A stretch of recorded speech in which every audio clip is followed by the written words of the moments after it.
घमंडी राजा। बहुत समय पहले की बात है। एक राज्य में एक राजा राज करता था। वह राजा बहुत घमंडी और अहंकारी था।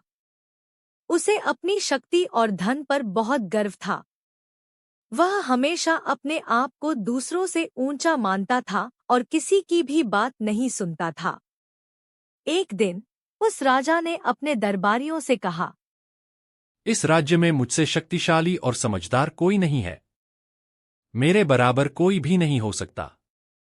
राजा की यह बात सुनकर सभी दरबारी चुप रहे, लेकिन उनमें से एक वृद्ध दरबारी ने कहा, महाराज, हमें अपनी शक्ति का घमंड नहीं करना चाहिए। समय का पहिया हमेशा घूमता रहता है और जो आज राजा है, कल वह कुछ भी नहीं हो सकता। राजा ने उस वृद्ध दरबारी की बात पर हंसते हुए कहा, तुम बूढ़े हो चुके हो, इसलिए ऐसी बातें करते हो।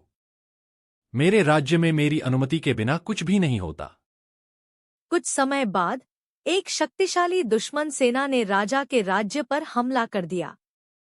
राजा ने अपनी सेना को लड़ाई के लिए भेजा, लेकिन दुश्मन की सेना बहुत शक्तिशाली थी और उसने राजा की सेना को हरा दिया। राजा को अपने राज्य से भागना पड़ा और उसे जंगल में शरण लेनी पड़ी। जंगल में राजा को भूख और प्यास से परेशान होना पड़ा। अब कोई उसे पहचानने वाला नहीं था और उसे भीख मांगकर खाना पड़ता था। उसे अपनी पुरानी जिंदगी याद आई और अपनी घमंड की गलती समझ में आई। एक दिन राजा उसी वृद्ध दरबारी से मिला जिसने उसे घमंड न करने की सलाह दी थी। राजा ने शर्मिंदा होकर कहा, तुम्हारी बात सही थी। आज मुझे समझ में आया कि घमंड करने से कुछ नहीं मिलता।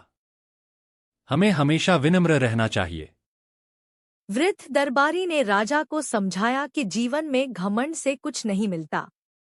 विनम्रता और दूसरों की इज्जत करना ही सच्ची महानता है। राजा ने उसकी बातों से सीख ली और अपने शेष जीवन में कभी घमंड नहीं किया।